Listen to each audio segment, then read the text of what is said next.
Please welcome our Honorable Chief Guest, Mr. Carmen Trutanich. Please give him a big round of applause. Good morning. It's an honor to be here this morning on such an auspicious day, the day before 9/11, our 10th year anniversary of the events that changed, and that's a really interesting word to use, changed the world. We are here to talk about US-African business relationships. And yet we look 10 years, and 10 years ago, that truly defined what is happening today in the world. What was meant to be a catastrophic, disastrous, horrific nightmare to bring the United States and the world to its knees. About this time, tomorrow, 10 years ago, in essence, is just the opposite. It opened the eyes of the world and brought us closer together. It coalesced the world. It virtually made the world singular in focus. Technologies were created that are now being used to synergize corporations. Things that came from that misery, the death that was placed upon this country, the largest attack on our shores since Pearl Harbor, have truly brought to this forum the opportunities of advancement. Not what they intended when they attacked us, but that is what has occurred. Now let's take a look at that. Since that day, we have improved our relationships, our working relationships in terms of public safety with every nation on this globe. We communicate constantly with our partners in law enforcement and public safety. Our relationships with Africa, the European continent, and Asia are tremendous today. Much more. Our imports and our exports have grown. Just the opposite of what they thought would occur. The United States is stronger and safer today than it has been any time in its past. There's a lot of argument as to whether or not we are or are not as safe as we used to be. Trust me, as law enforcement officials in the city of Los Angeles, the communication of law enforcement within Los Angeles, between state and local and federal, but across the nation and across this globe, is so much greater than it ever has been in the history of this world.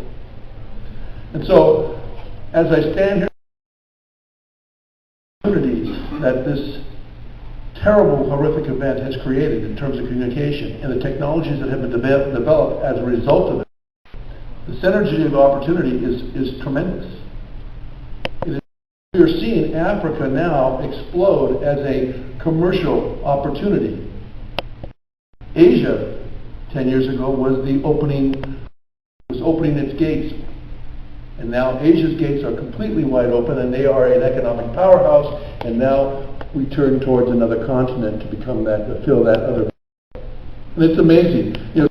Look at changes as fear. I mean, I have a master's in business administration, and in our behavioral science class, people fear change, but change creates opportunities.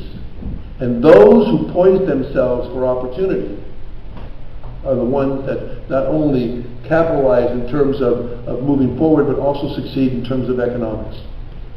It's the ability to realize where we are moving to as a nation, as a community. Los Angeles right now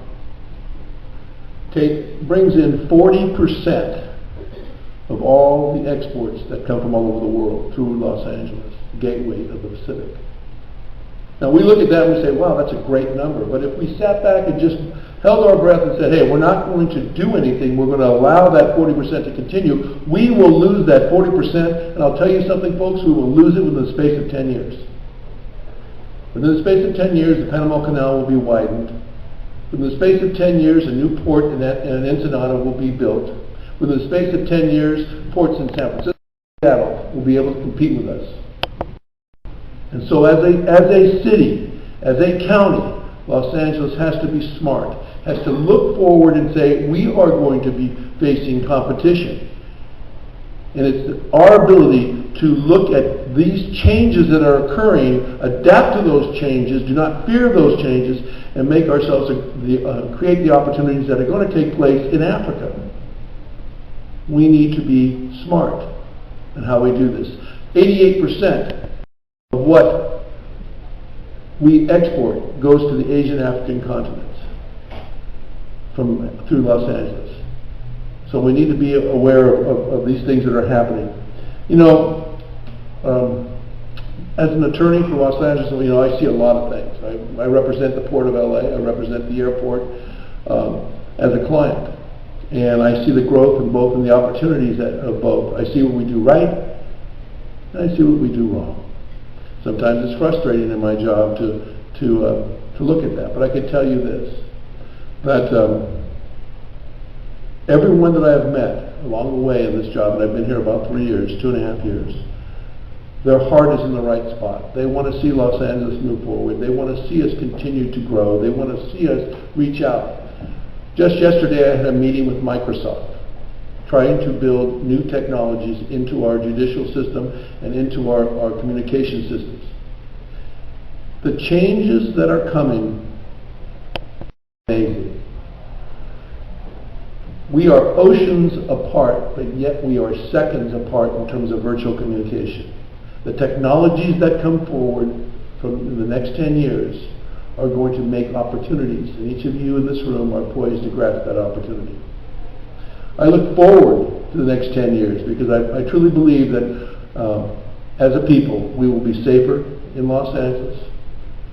The nations will get through this bout with terrorism. I don't believe it is a plague that's going to be here forever and ever. I believe it is something that a few radicals have imposed upon us. Just like if you want to equate it to the gang movement in Los Angeles, 5% of the people hold 95% of the people hostage, and that's ridiculous. Eventually, we will outsmart them. We will out-safety them. We will out-communicate them, and we will put them in their place. There's no doubt in my mind. And so, as you take part in this forum this weekend or today, and I'm sorry I can't be with you all day. I've got a parade and something else to go to, and so I got 7 different events today. I can tell you this, that the future is bright. We are a smart group of people in this country. We are dealing with smart competitors across the world. And when you put smart people in a room with a lot of good technology, good things happen. And I know that today a lot of good things will happen here. I wish I could come back tonight, but I've got the Jack Webb Award and the Studio City dinner tonight, so I have 2 dinners. But as a MBA, this excites me to see folks in the room talking about global communication and global economics. And each of you should be very proud of your participation in this. So thank you very much for inviting me, and I look forward to being invited back next year.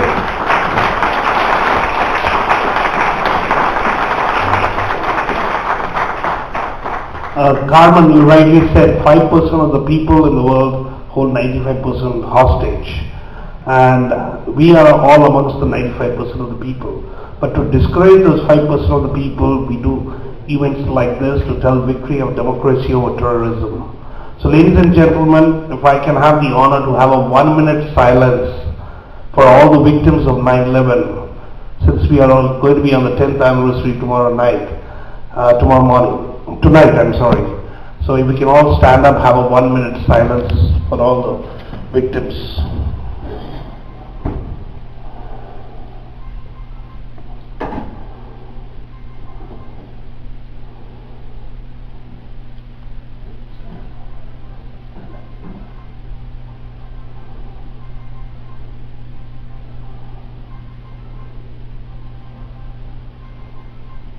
Thank you all. Please be seated.